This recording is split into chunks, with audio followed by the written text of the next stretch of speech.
You ready? Yes, sir. Everybody ready? Victor, are you ready? Okay, we're all set. Mike, Start. are we ready? Chris, we ready? Yep, we're good. Go ahead. Is he hot? You're good, sir. I assume we're on and everybody sees us. I see you, a lot of great-looking faces. Am I correct? Everybody's on, right? If you are, wave. If you're not, just you can leave and go have turkey. Good. I think everyone's waving. Thank you very much. And I'm honored to speak with so many incredible members of the U.S. military and to wish all of you a very happy Thanksgiving. Before we begin, I want to express the anguish and the horror of our entire nation at the terrorist attack yesterday in our nation's capital, in which a savage monster gunned down 2 service members in the West Virginia National Guard who were deployed as part of the D.C. task force, which has done such an incredible job. I mean, until yesterday, we literally had no incidents for many months. It was the safest place imaginable, and this is a different kind of crime. This is a really bad crime. Millions of Americans are praying for those heroes and their families, and I must unfortunately tell you that just seconds before I went on, right now, I heard that Sarah Beckstrom of West Virginia, one of the guardsmen that we're talking about, highly respected, young, magnificent person, started service in June of 2023, outstanding in every way. She's just passed away. She's no longer with us. She's looking down at us right now. Her parents are with her. It's just happened. She was savagely attacked. She's dead. She's not with us. Incredible person. Outstanding in every single way, in every department. That's horrible. As you know, the other young man is fighting for his life. He's in very bad shape. He's fighting for his life, and hopefully we'll get better news with respect to him. And the monster that did this is also in serious condition. But we won't even talk about him. As you may know, DHS has confirmed that the suspect is an Afghan national flown here by the previous administration, who was such a bad administration. And I have a picture of a plane. This is what it looked like when they came in. It was total bedlam. Do you remember that period of time? Total bedlam. People crammed onto the plane. And the toughest, meanest, most capable physically got on the plane, not the people that we were looking for or that they wanted to bring in. Here's a picture for you. Just take a look at that plane. Standing on top of each other and sitting on top of each other. This is what we had under the Biden administration. That whole thing should have never, ever happened. They should have left from a different base. They should have left from Bagram, as you know, and it would have been a much different story.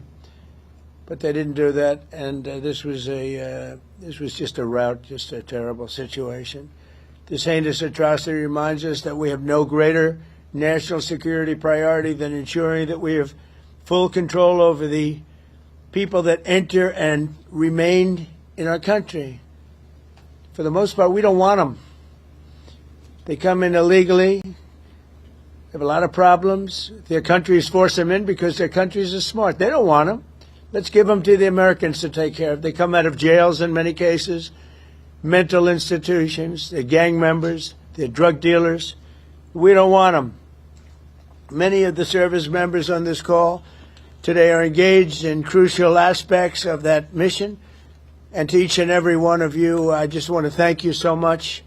Incredible people. You make this sacrifice like few others understand. A lot of them don't even understand it. And you're keeping America safe and free.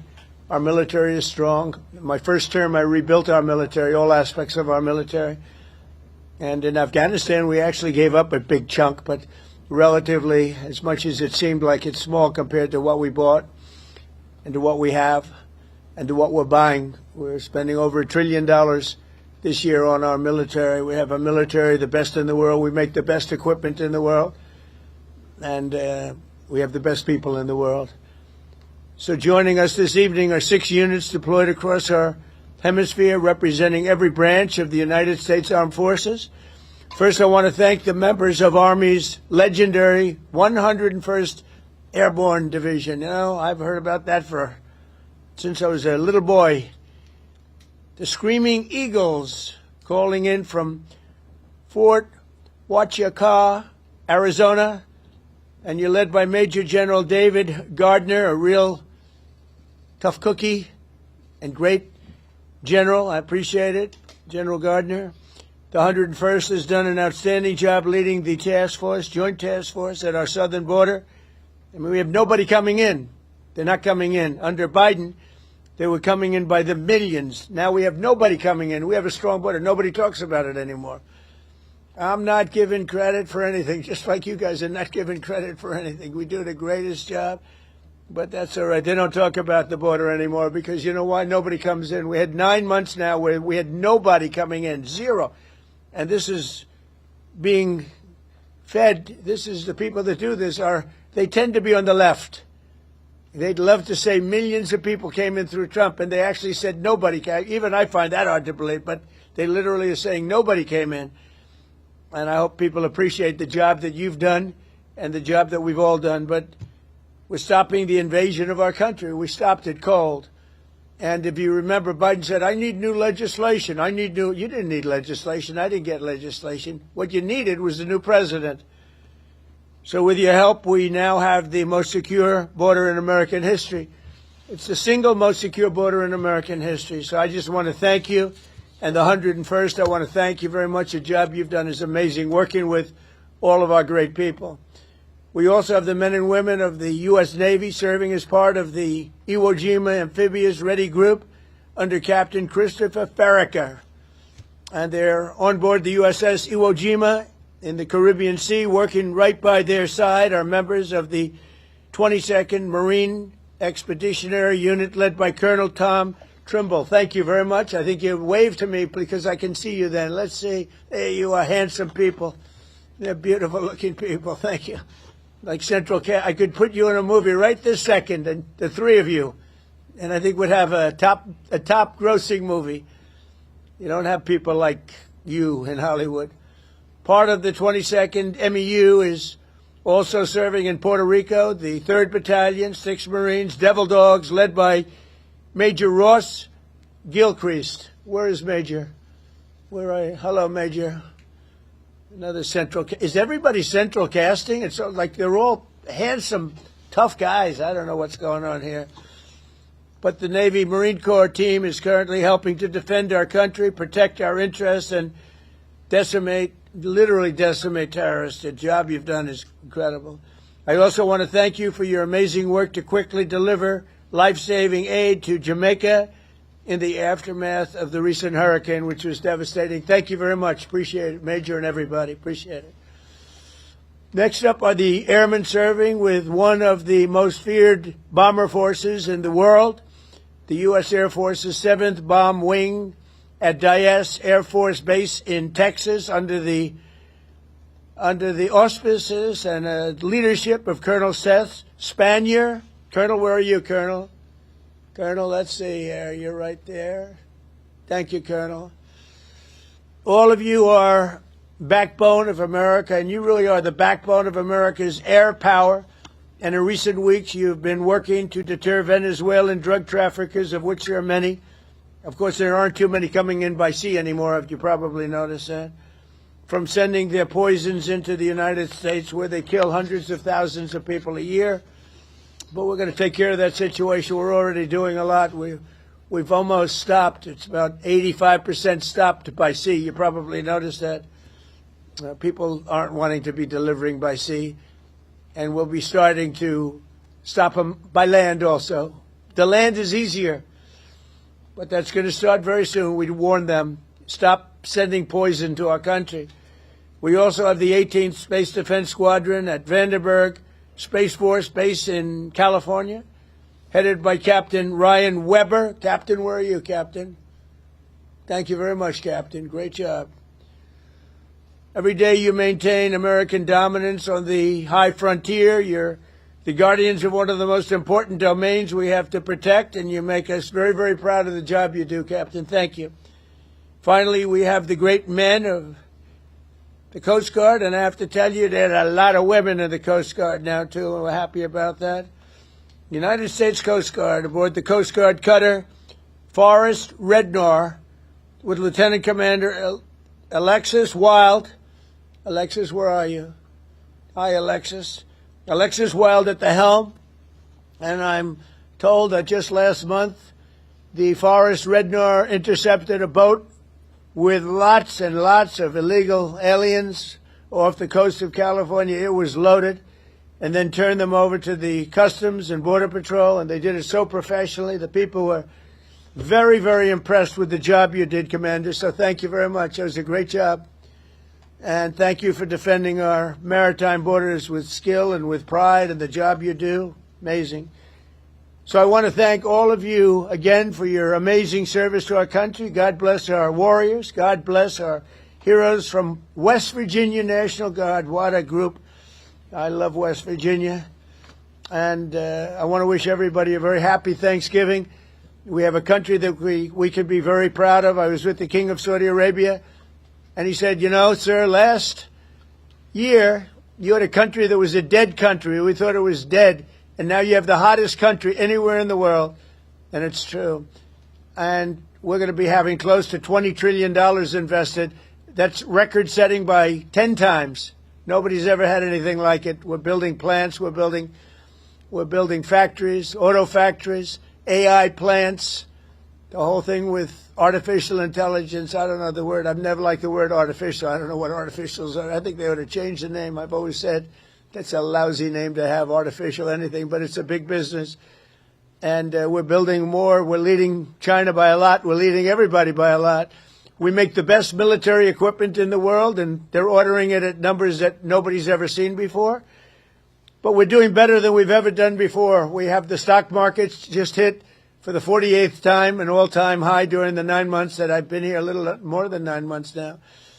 And so we have the hottest stock market ever. That's a big thing for 401ks and all of the millions of people with jobs and 401ks. Everybody participates in that. But it's 48 times in a little bit less than 10 months. 48 times we hit an all-time high. And I think we're going to continue, because when these factories that we're building from all over the world, they're coming because of tariffs. I think because of November 5th, the election result, but because of tariffs. And we're taking in hundreds of billions of dollars like we've never done before. And some of that's going to go back in the form of a sort of dividend to our people, but much of it's going to go toward reducing debt. And what it really goes for, and even better than the money we're taking in, is the fact that nobody's attacking our companies and taking them out, stealing them like they've been for many years. Because if they do that, they have to pay a tariff as they make products and sell them into our country. So we made deals with Japan, we made deals with South Korea, we made deals with the European Union, where they pay us hundreds of billions of dollars, and they participate. They're now building plants. Honda is building plants, and they're all, every car company from all over the world virtually is building plants now in the United States because they don't want to pay the tariffs. So there's never been anything quite like it. It's been amazing. So we're taking in, think of it, hundreds of billions. Next year it'll be $1 trillion or more. But we're taking in all this money, at the same time protecting our country. And we're respected again. They actually respect us. And they made the deals. I mean, they respect us, but they pay us. As an example, Japan, $650 billion. South Korea, $350 billion. European Union, $950 billion. And they are building plants now in the United States because they don't want to pay tariffs. So this is one of the biggest things economically that's never happened. Nobody's ever seen anything like it. And over the next couple of years, I think we'll substantially be cutting, and maybe cutting out completely, but we'll be cutting income tax. Could be almost completely cutting it because the money we're taking in is going to be so large. And yet other countries who have been ripping us off for many, many years, and many years they've just been ripping us to shreds. China would take in $600, $700 billion a year, rebuild their military. And now we have a fair deal with China. We just met with President Xi. We have a great relationship. We have a fair deal. We take in a lot of money in the form of tariffs. But so many, even our friends, I mean, European Union, they're our friends. Japan, they're our friends. South Korea is our friends. They're now paying us hundreds of billions of dollars, and they're also paying tariffs to come in. We're not paying tariffs to go in there, by the way. They're paying tariffs, but we're not. So that's a total reversal. But we are benefiting like they used to benefit against us, but we're benefiting even more. So I just want to thank everybody for making all of this possible. Without you, we don't have any defense, and boy, do we have defense. We have the strongest military anywhere in the world. We make, as I said, the best equipment, but we have, more importantly, we have the strongest military anywhere in the world, and you saw that with Iran, with those beautiful B-2 bombers. They totally obliterated the potential nuclear supply of Iran, and they did it in the dark of night with no moon, no light, no nothing. Early in the morning, they attacked. You couldn't see a thing, and every single bomb hit its mark. Every single bomb. The Atomic Energy Commission said it was total obliteration. Remember when some of the fake news tried to say, well, maybe it wasn't as bad. Well, it was much worse than anybody thought. And I want to thank those pilots and all of the mechanics and all of the people that serviced and worked on the B-2 bombers. We just ordered a lot more of them. And the reason we did is they were totally incredible, totally invisible. They were stealth. Nobody saw them. They knew they were coming, but they couldn't see them. And they dropped the bomb, and then one of the pilots, commander, said, skedaddle. Let's get the hell out of here. But they dropped those bombs, and they loved doing it. They were so honored. They said to me when they came to I invited them all to the Oval Office, including the people that take care of the machines, because, they flew 37 hours both ways, 37 hours, and there wasn't a sputter from an engine. There wasn't a broken screw. There wasn't a problem. There wasn't a chipped piece of paint. It was a flawless mission. I want to thank General Raisin Kane for that and Pete Hegseth for that. But it was an unbelievable event. We have a country that's so respected again. But when the pilots came to see me, and I gave them a medal, all of them, there were a lot of handsome people. They looked like Tom Cruise, actually. It was very good casting. But I like Tom Cruise, the last of our movie stars, probably. But although we're honoring Sylvester Stallone a little while at the Kennedy Center, so I'm going to put him in that same category. We have Sylvester Stallone and Tom Cruise. But I will tell you that they said for 22 years, sir, our predecessors and us wanted to make this attack.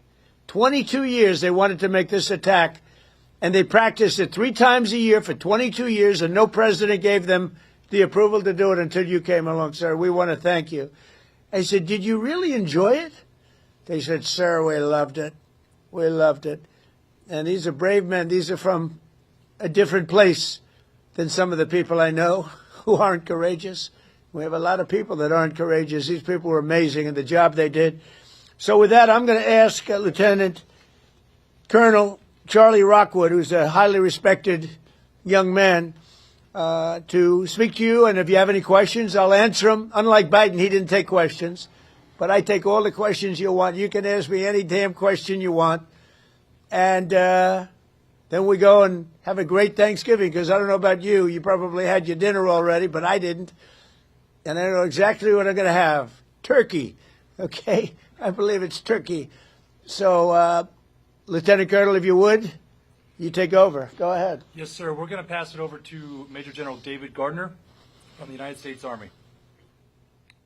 Happy Thanksgiving, President Trump. This is Major General Dave Gardner, the commander of the 101st Airborne Division and your Joint Task Force Southern Border. That's right. I appreciate you saying I was tough. Everyone cheered. I assume that means they agreed with you.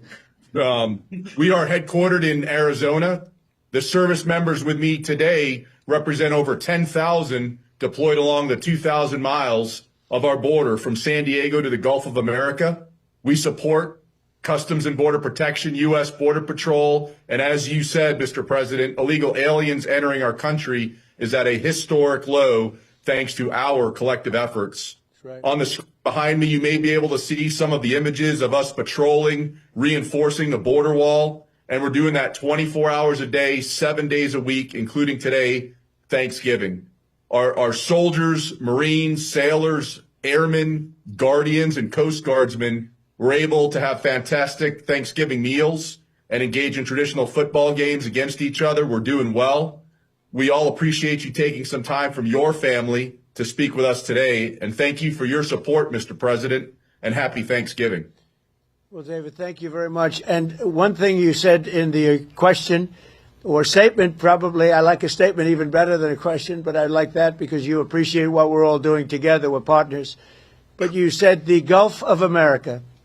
And there's a thing that for actually 350 years, 100 years older than us, Mexico, it was called Gulf of Mexico.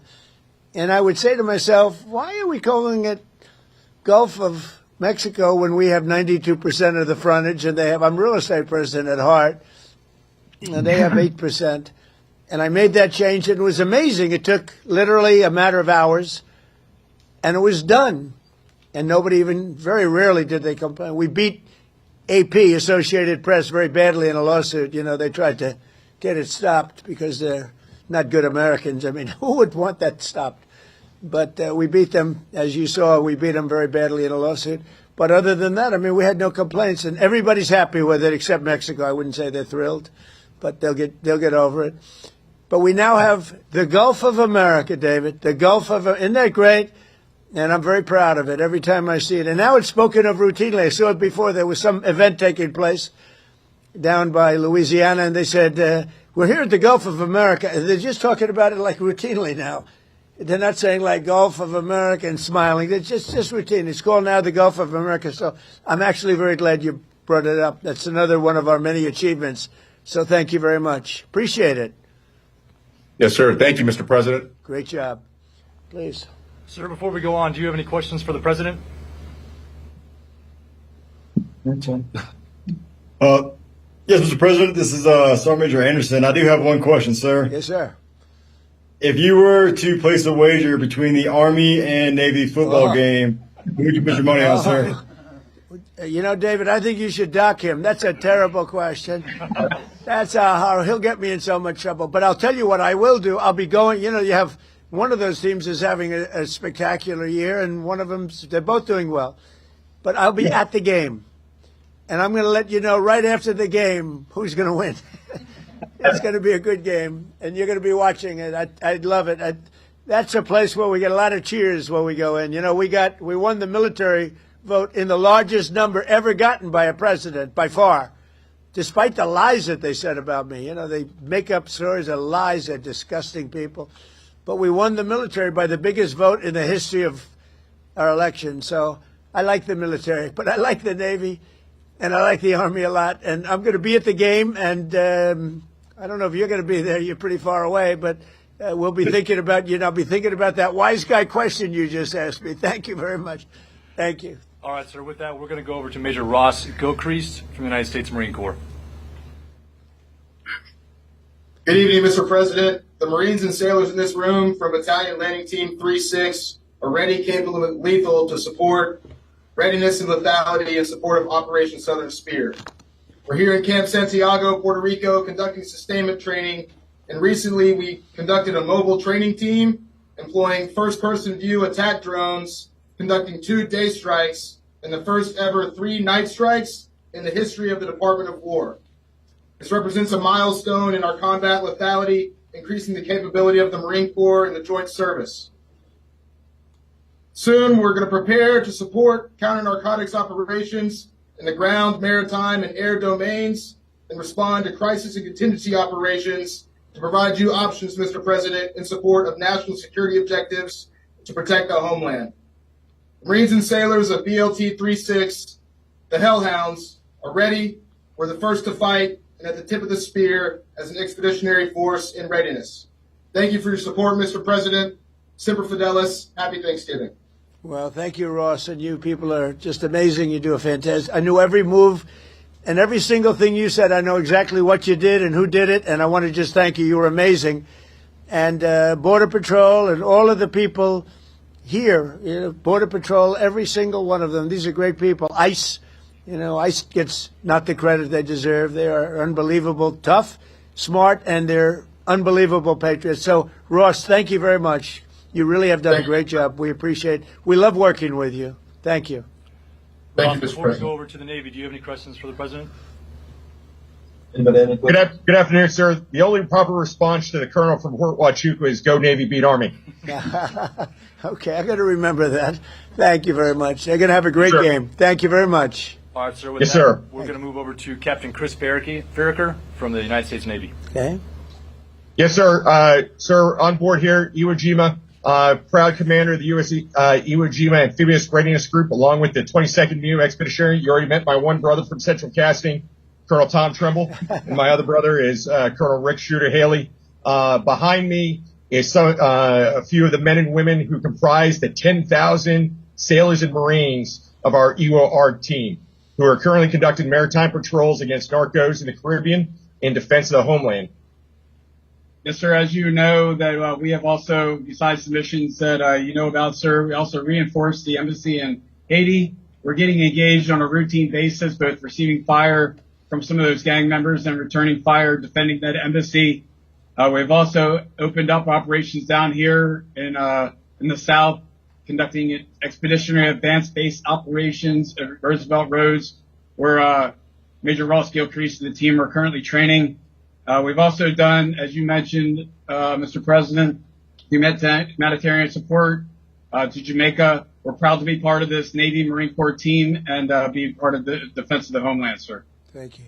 Thank you very much. And really great job. Would anybody Sir, I'd in like to the... say more. Yes, go ahead, please. The First Lady came down to North Carolina Right. last week and visited the Marines and sailors Camp Lejeune, and my wife and my daughter and my two sons were able to meet the First Lady. That's right. And get a picture with her. She was truly gracious, and we really appreciate the time that she spent with the Marines and sailors. That meant a whole lot to a whole lot of people down in North Carolina, sir. Well, thank you very much. And she had enjoyed it, and she mentioned that, meeting your family. And she said those people are in good shape. They're in very good shape. I don't know if she's referring to me when she says that, because I don't know. That could be a little slight. But she was very impressed with everything she saw. Thank you very much. Sir, before we go to the Navy, Captain Farraker, do you guys have any questions for the President? I do have one selfish one, sir. My daughter's 9th birthday is here in a few days. I was wondering if I could get a happy birthday, Catherine, from you, sir. And her first name is? Catherine, sir. Well, Catherine, you have a father who's a great hero and a great man and highly respected. Happy birthday, and take good care of him. Thank Thank you, sir. very much. Appreciate it. Say hello to her. All right, Anybody back there have a question? I think that's it from us here, sir. Again, appreciate your time and happy Thanksgiving to you and your Happy family. Thanksgiving, sir. Thank you all very much. Great. Have a great Thanksgiving. Thank you. Sir, with that, we're going to go over to Colonel Seth Spanier from the United States Air Force. Happy Thanksgiving, Mr. President. I'm Colonel Seth Spanier, 7th Bomb Wing Commander, and here with me I have Lieutenant Colonel Brian Guyette, our 28th Bomb Squadron Commander, and Major Joseph Spada, our 28th Bomber Generation Squadron Commander. And we're here representing the 4,000 men and women stationed at Dyess Air Force Base in Texas, employing the mighty B-1. Good evening, sir.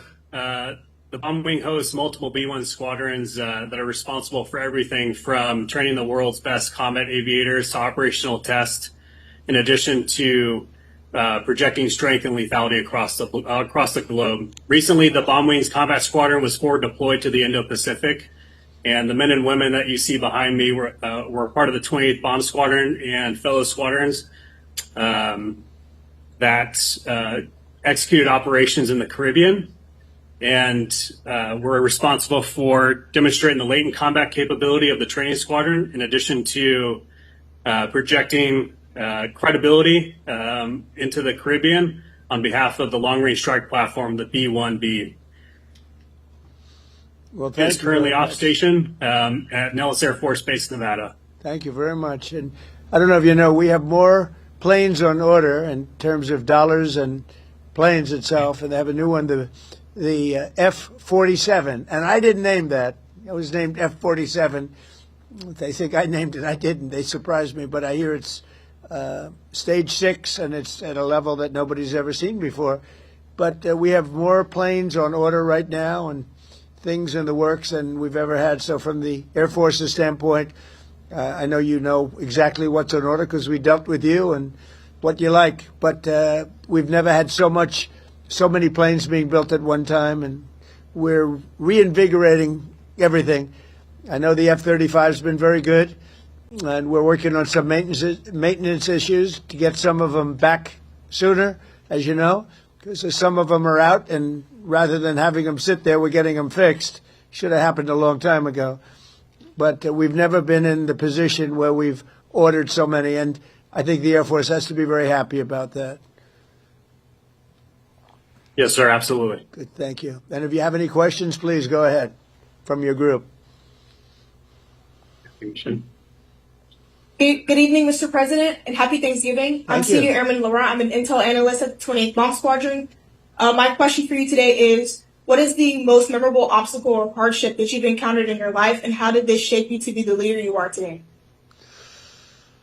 Wow, that's an interesting question. But I'll tell you, in terms of obstacles, would be the weaponization of government by the previous administration. That was probably the biggest obstacle. I won by a lot. I ran a second time, I won by a lot. And I ran a third time, and it was too big to rig. But the biggest was that. They went after a lot of great Americans. I was one of them. And I would say weaponization by my opponent was a disgrace to our nation. And I would say it was the most difficult time. And we won. And now today I'm in Florida, but generally I'm in the White House, I'm in the Oval Office. So I look around and say, oh, well, couldn't have been that bad, but it was. It was a disgrace to our nation. And it should never be allowed to happen again. And it's being looked at very strongly. But it's a very interesting question. I don't know that anybody's ever asked me the question that way.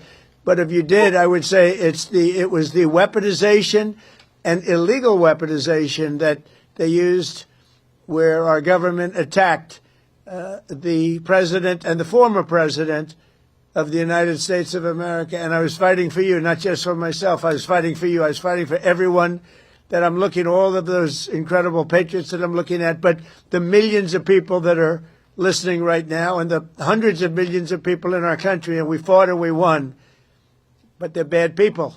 So thank you. That's a great question. Thank you very much. Thank you, sir. Sir, with that, Sir, one last one. If you could throw Yes. up CHOP, it's our to the Mohawks. That's our squadron motto, CHOP. Oh, good. I love it. Chop. See, we're not allowed to do that anymore. We're not allowed. You're not allowed to use the word Indian anymore. The only one that wants you to are the Indians, all right? I don't think you should ever change. I will never tell you to change, all right? It's great.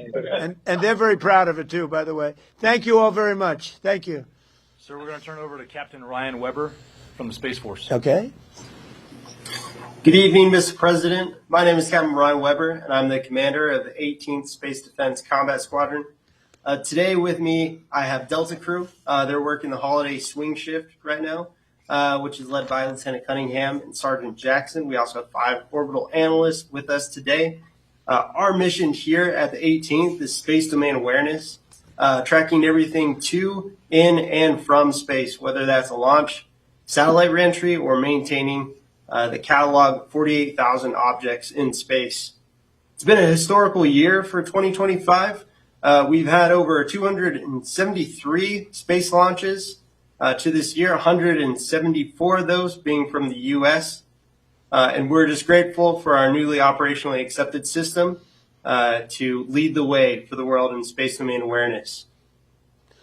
Well, I know all about it because that was my baby, Space Force. So I can't say I have any favorites because I don't want to do that. But I'll tell you, I have a real love for Space Force. And as you know, I did that. We put some very good people in because we were losing to China and Russia substantially. And now we're leading China and Russia substantially. And as you know, Biden came in, he wanted to terminate Space Force. He thought it was funny. He thought it was so funny. The military didn't think it was funny, and he was met with a great force. And the force said, you're not doing you're not doing this. But I think it's going to go down as one of our most important, it's as technology goes. The things we're doing now in space are unbelievable. And I think it'll be one of the truly great things that this administration did. I did it in my last term. But we really had great people there, and we're dominating space now. We're dominating it. We were losing it to both China and Russia at the time. We had no Space Force. And so we created this incredible group of people that came together, and they created something very special. And I'm very proud of all of you for being involved. It's going to be one of the most important things I think that I've ever done. Thank you. Ryan, before we move on to the Coast Guard, does anybody from your team have a question for the President? The one question I would have, sir, is what do you see for the future for the Space Force? How do you expect it to grow as we build out as a branch? I just think it's unlimited. I think it's, in terms of technology, in terms of, the others have been here for a long time. And Air Force has been, and I could have left it in the Air Force, but I really thought it should have its own identity. And it works closely with the Air Force. But you wouldn't have had your own identity, and I don't think it was working doing it that way. So we created, because of the importance, we created Space Force. And I think it's got unlimited growth potential, and maybe at a faster level than others because they have been here. They've seeded, and they're doing great. But you're a seedling. You're just at the beginning of your powers. It's going to be unlimited future. Really, I feel that, and I think you agree with that. But it's going to be unlimited future, and thank you all for being involved. Very proud of you.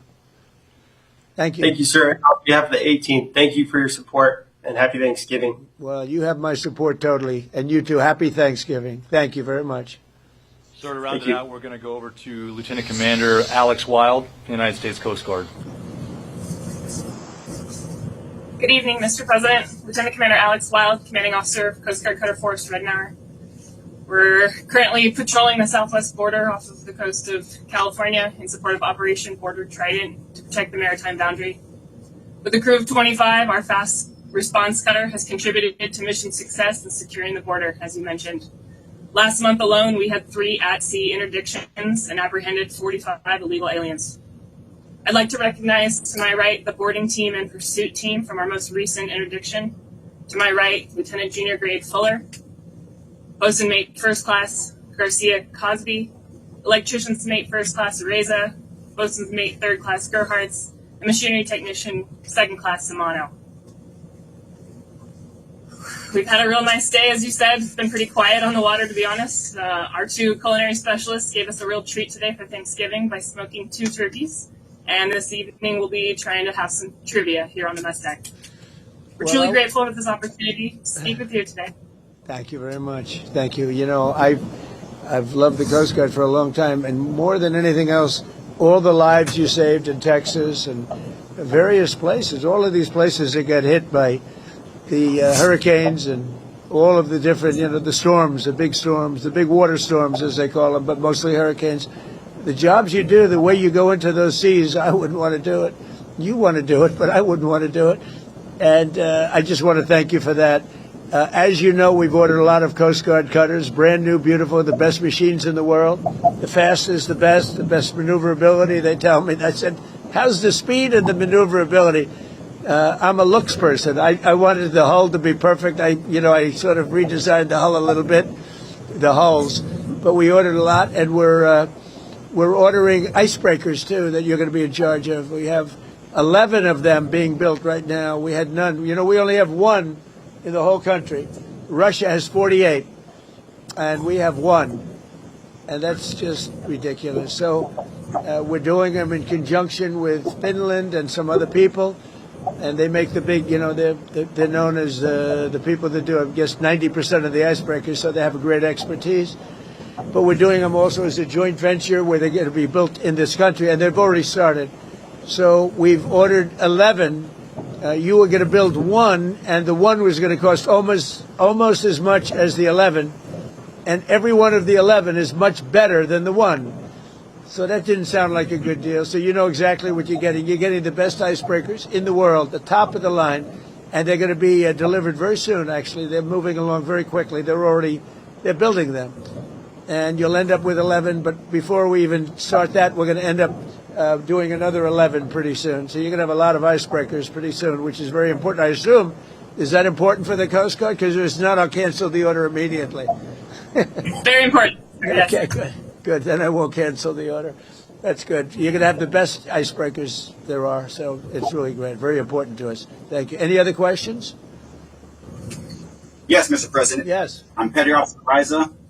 First question is, what is your true golf handicap, not according to fake news? And are you and President Biden going to play that golf match? I'd love to. I mean, I've invited him, but he doesn't want to show up. Look, I know a lot about golf. I've won 38 club championships, and I don't get to practice much. I won one last year. I won a club championship at a big club, beating a 27-year-old kid. I said, you know, I'm decades older than you, but I said, the fairway doesn't know how old you are as you walk up the middle, and he's in the rough. And I've been a good golfer over the years. I won, when you win, you know, club championships are our majors. You know that. Most people can't play in them. They won't. We're talking about no strokes or anything else. So I'm a very low handicap, and I've won 38 of them legitimately, everyone legitimately. It has to be legitimate because you have a lot of people following you during club championships, as you know. So I guess I'm very, I got to be right around scratch or better. I beat a +3. That's 3 better, 3 below par. You know, if you look at it for those that don't know. In the finals of the club championship last year with all I was going through and with no practice. So I'm a good golfer. Yeah, I would have to say that. I want to be honest. I have to be honest. I played with Bryson DeChambeau on his show, you know, the Breaking 50, and we had a good time. But a lot of people thought that was a great ratings hit, and we had a lot of fun. But golf is great. It's sort of a microcosm of life, and you have a lot of people talk, but they can't play. Like Biden. Biden can't hit a ball 30 yards. I'm telling you.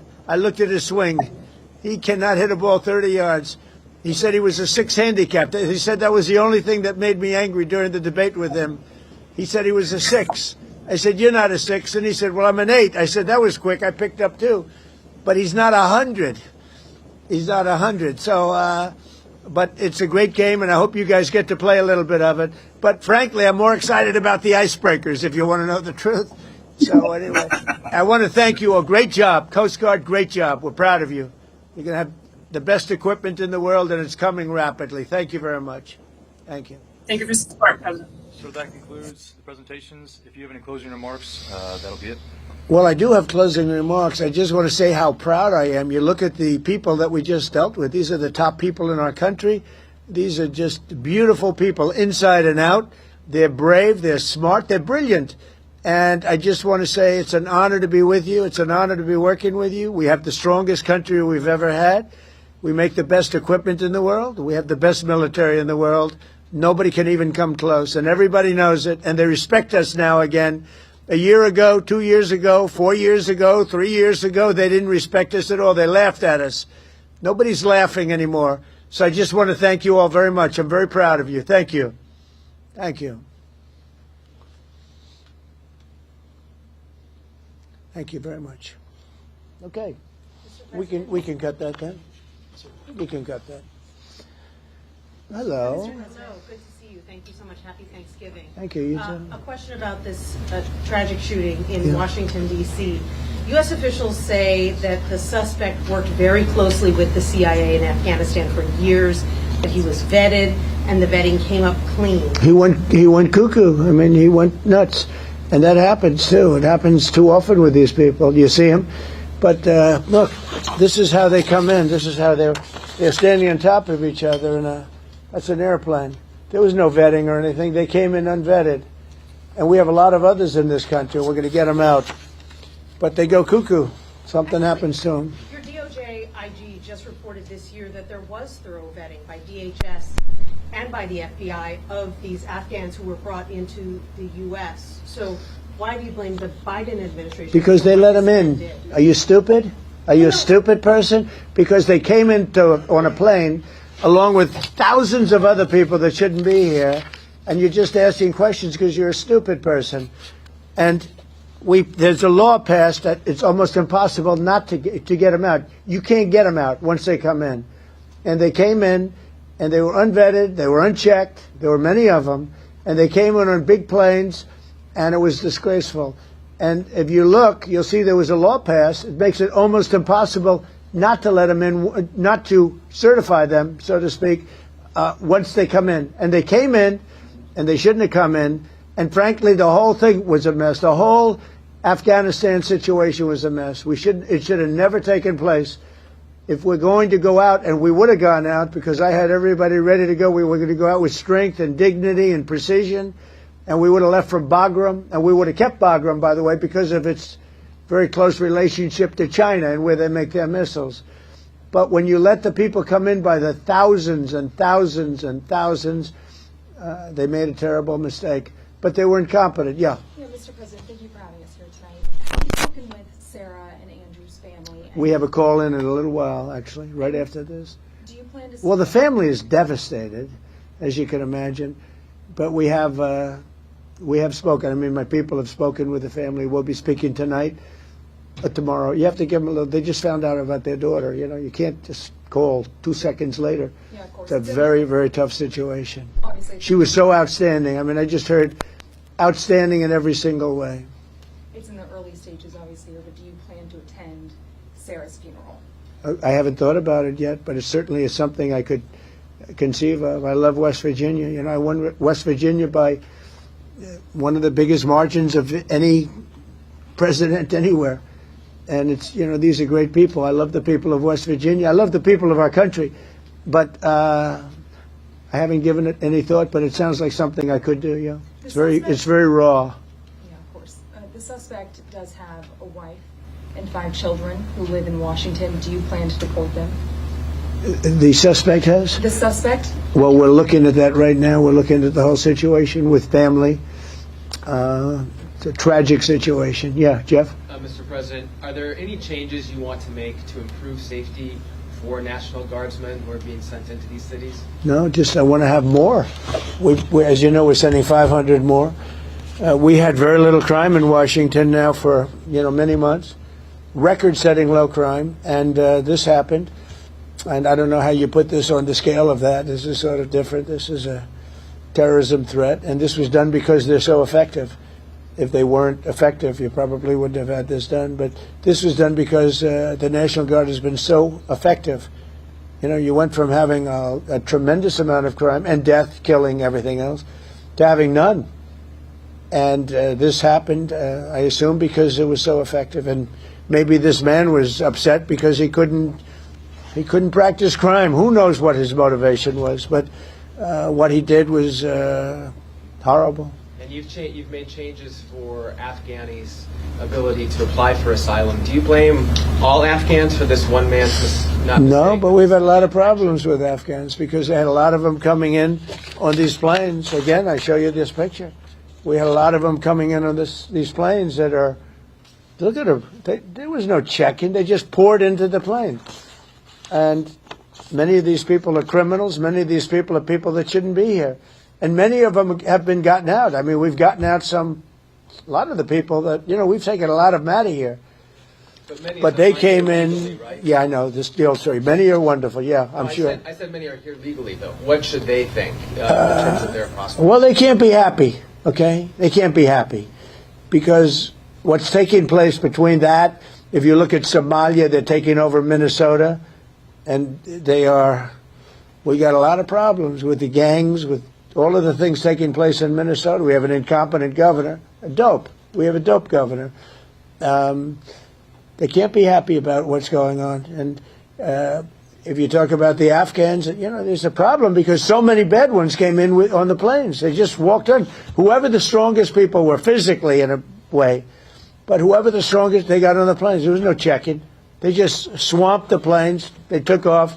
We had no idea who they were. Yeah, do you want to ask a question behind? Me? Hi, sir. Happy Sure. Thanksgiving. Hi.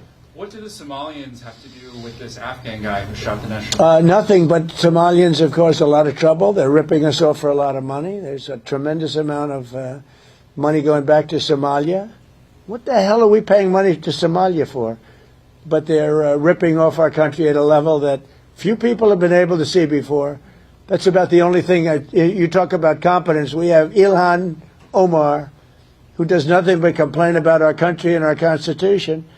And she comes from a country with practically no country. It's devastated. It's crime-ridden. It's a mess. It's a disgrace. And we took their people at a tremendous... We're not taking their people anymore.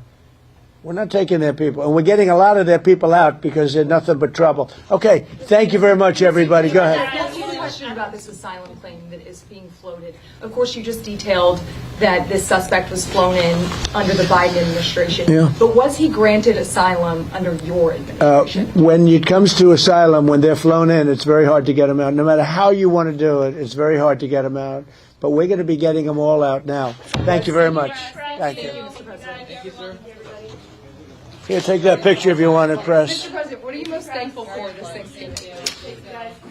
The fact that America's great again. We've made America great again. America was a dead country. We've made America great again. Here you go. Got it? Thank you, Mr. President. Happy Thanksgiving.